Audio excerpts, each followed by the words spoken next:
The Nintendo Switch isn't the easiest console to work with, packing a low-power mobile processor with technology dating back to 2015. It lacks the technological grunt to keep pace with last-gen console systems, and yet many developers have ported 8th-gen console efforts to Switch, with excellent results at times. But what happens when Switch ports fail to reach an acceptable technical target? Most publishers leave their games behind, but others invest the effort to systematically improve their Switch software, despite the limited capabilities of the console. So today we'll be looking at a handful of those titles, games that have been fixed on Switch, to see just how far a post-release repair job can go. Can a flawed Switch release be redeemed with a few simple patches? And can AMD's FSR2 revitalize one of 2022's biggest Switch ports?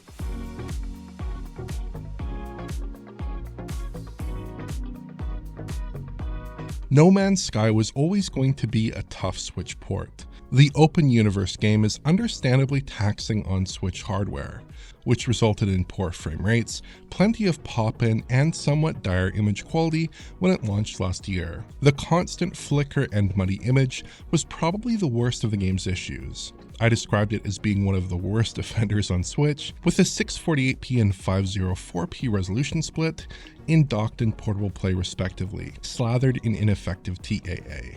The brand new patch 4.4 promises the introduction of a customized version of AMD's FSR2 upsampling and anti-aliasing technology, however, promising greatly improved image quality. So how does it work in practice? The visual transformation is stunning.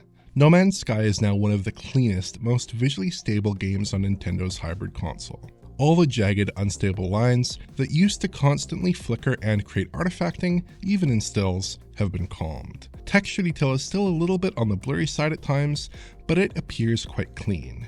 If you zoom in closely, the actual sharpness of the image is about the same as before, but fine details are much more legible, even at far distances. In docked mode, we're looking at a resolution range of roughly 468p to 648p or so, with an FSR2 output resolution of something around 648p, judging from the final image, while portable mode seems to be rendering at roughly a dynamic 504p with an output around the same resolution. Developer Hello Games isn't aiming for a super high output here, which is perhaps a consequence of the frame time costs that FSR2 imposes, but they do achieve a very clean, albeit soft, final resolve. We were able to contact Hello Games about these improvements. According to them, they did a lot of careful custom work to get FSR2 running in a reasonably performant state on the Switch hardware. Key to their efforts was implementing custom sampling filters to reduce FSR2's bandwidth demands during the upsampling pass, which otherwise would have been prohibitively expensive. FSR2 was also integrated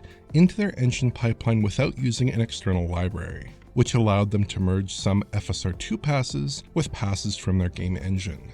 These changes, along with some careful hand tweaking, produced a very good-looking result on Switch hardware. They also mentioned that DRS is now enabled on Switch, which was absent before. Hello Games now uses FSR2 across all console platforms, including this carefully optimized Switch variant, with very good results as far as I can tell. That isn't to say that all of the game's faults have been rectified. Performance and pop-in both seem fairly similar to the launch release, and the game does struggle a little bit during more demanding moments, like when traveling planet surfaces at speed. It's possible that the game is a bit more stable relative to that initial version, but the same key issues are still here. But the most glaring problem facing the initial Switch iteration of No Man's Sky has been comprehensively addressed, and the game simply works much better as a result. The Outer Worlds was a bit of a mess when it launched on Switch in 2020. It featured huge reductions to texture detail, alongside some upsetting issues with pop-in for models and textures alike. Post-processing saw a big cutback, dropping ambient occlusion and depth of field. Resolution metrics and image quality were poor, clocking in at about 540p in portable mode and 720p in docked mode. And despite all of those compromises, the game couldn't manage to hold anything close to a stable 30 FPS. So have the developers managed to turn things around since then? For starters, the two key post-processing effects absent from the original release have made a return. Ambient occlusion adds a huge amount of lighting detail to the environment, filling out crevices rather nicely. The original game's lighting looks incomplete without decent AO coverage, and the Switch now comes a lot closer to the other console editions of Outer Worlds. Likewise, depth of field is now present for character close-ups, enhancing dialogue sequences with cinematic flair.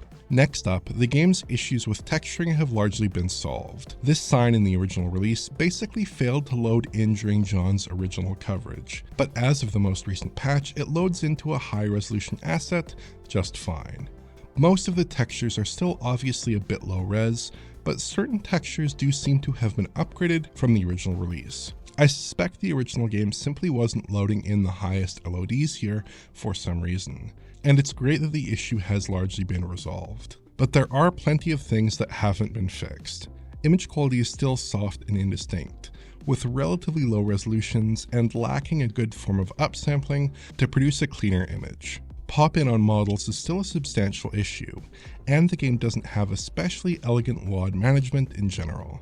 The Outer Worlds doesn't look amazing on Switch or anything like that, though the improvements do make it about acceptable from a visual perspective, especially in handheld mode. Performance in the original game really did need a lot of work, with frequent sub 30 FPS frame rates, spending long stretches around the 20 FPS line. It also had substantial frame pacing issues. On the updated version, the game still isn't hitting a totally stable 30 FPS, but it doesn't seem to drop as low as the original version. I'm not going to say that it's a complete win, and given the variable nature of the game, it's hard to dispositively say that the performance is going to be better in every situation.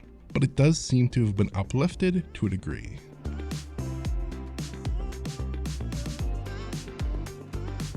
Next up are the GTA Definitive Edition releases. These UE4-powered remasters are somewhat controversial and disappointed upon their release in 2021. The problematic art and lighting changes provoked the most ire, but the Switch ports saw a number of settings reductions in particular that hurt their quality. Post-processing effects like ambient occlusion, motion blur, and screen space reflections were excised, cloud rendering was simplified, and resolutions were cut back. Performance was also very shaky, suffering from frame pacing issues as well as frame rates that often dipped into the low to mid-20s. On the visual front, not much has changed. The game still suffer from cutback post-processing and other visual concessions. Some changes from patch 1.04 on the other consoles are also present here, like improved signage and fixed range sorting, but the graphical differences are still very much present. But performance-wise, the games are very much improved. The hard dips that affected these titles before are all but absent now, with a pretty decent lock on 30 FPS. They can still dip more substantially in extreme scenarios, but most gameplay runs at 30 without issue. Unfortunately, this is undermined by some pretty nasty frame pacing problems, which severely hamper the experience. Expect a steady procession of 16, 33, and 50 millisecond frames in typical play. As a result, that performance uplift doesn't feel quite as profound as it should. Grove Street Games resolved most of the performance issues on the Switch releases, but seem to have stuck with a framerate capping method that leaves the game in an uncomfortable state. It's still very much a mixed bag, and it's hard to recommend on Switch as a result. Finally, we have Alan Wake Remastered, which is another game that doesn't fare especially well on the Switch platform. We didn't actually cover this title on its initial release in 2022, but its problems were well documented by other outlets. I'm going to hone in on performance to start with, as this was the most glaring issue with version 1.0, as the game often slipped to 20 FPS or so during more intense sequences. The updated release runs just fine at 30 FPS, and manages to operate without frame pacing problems. Over a few hours of play, I did note a few times when the frame rate did drop, but in general play the game runs without issue. It's a solid turnaround from the initial version, and it does prove satisfying to play and control. Unfortunately, this port of the game still suffers from a range of issues that make it hard to recommend. The key insight is that this game is based on 2021's Alan Wake Remastered, not 2010's Alan Wake, and the various effects and textures from that version don't scale well to the Switch. Image quality is soft and blurry for one, with a combination of low internal resolutions and TAA. I counted resolutions around 360p in portable mode and 576p docked. Ambient occlusion has also been stripped out, shadows are missing, textures are lower resolution, and water reflections are totally absent. The game simply looks a lot worse on the Switch, which I suppose is to be expected given the 8th gen pedigree of the remaster, though it's still a big disappointment. More illuminating though is the comparison with the 360 original, here running unenhanced on Series S hardware. Image quality is better here, with the 540p plus 4x MSAA combo from the 360 release faring much better than the TAA-infused blurriness of the remaster. Textures appear crisper, ambient occlusion is back, and the reflections also appear just fine here.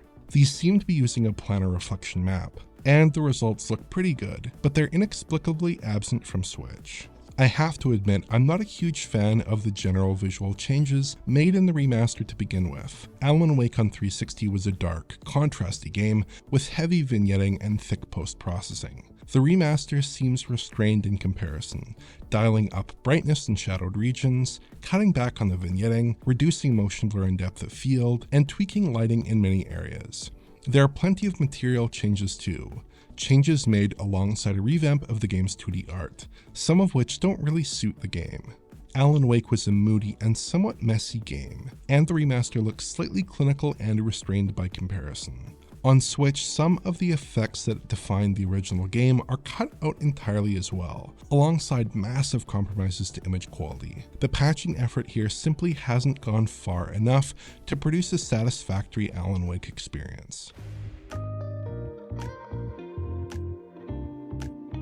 The gold standard for Switch reworkings has to be Ark Survival Evolved. The original Switch release was one of the most compromised ports we've ever seen on Switch, suffering from unbelievably low resolutions and remarkably stripped back visual settings. I don't have time to run through all the improvements made in the updated version of the game. I'd recommend checking out John's video from last year for more details, but the revamped release has been improved tremendously. The gist is that the developer has used a more modern version of Unreal Engine 4 to bring enhanced features like SDF shadows and upsampling to improve the game's presentation on Switch, enabling a much higher level of visual fidelity in the process. Unfortunately, this experience is uncommon on Switch.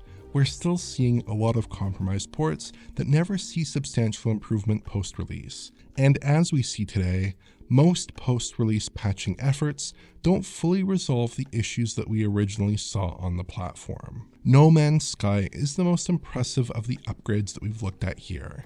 The use of a carefully customized FSR2 has produced a transformative upgrade that seemingly arrives with no corresponding visual or performance cost. The Outer Worlds also sees some substantial improvements, less impactful perhaps than the transformative improvement to image quality in No Man's Sky, but still notably improving the presentation. The Grand Theft Auto Definitive Editions see a straightforward improvement, with markedly better frame rates than at launch, albeit still held back by an unfortunate set of visual compromises. Likewise with Alan Wake Remastered, which actually performs quite well on the Switch hardware, but operates with substandard visuals, even compared to the Xbox 360 original. With careful attention and enough time and development resources, the Switch can still punch well above its weight in demanding cross-platform software. Hopefully upcoming releases like Borderlands 3 and Batman Arkham Trilogy, which includes the visually stunning Batman Arkham Knight, will serve as some of the better ports on the platform. And for games that didn't quite hit all the right notes at launch, a decent patching campaign can indeed fix some of their problems, even if others go unaddressed. If you enjoyed this video, please like, subscribe, and press the bell for YouTube notifications. Check out the Patreon at digitalfoundry.net for exclusive and early access content. And to get in touch, use social media. Thanks for watching.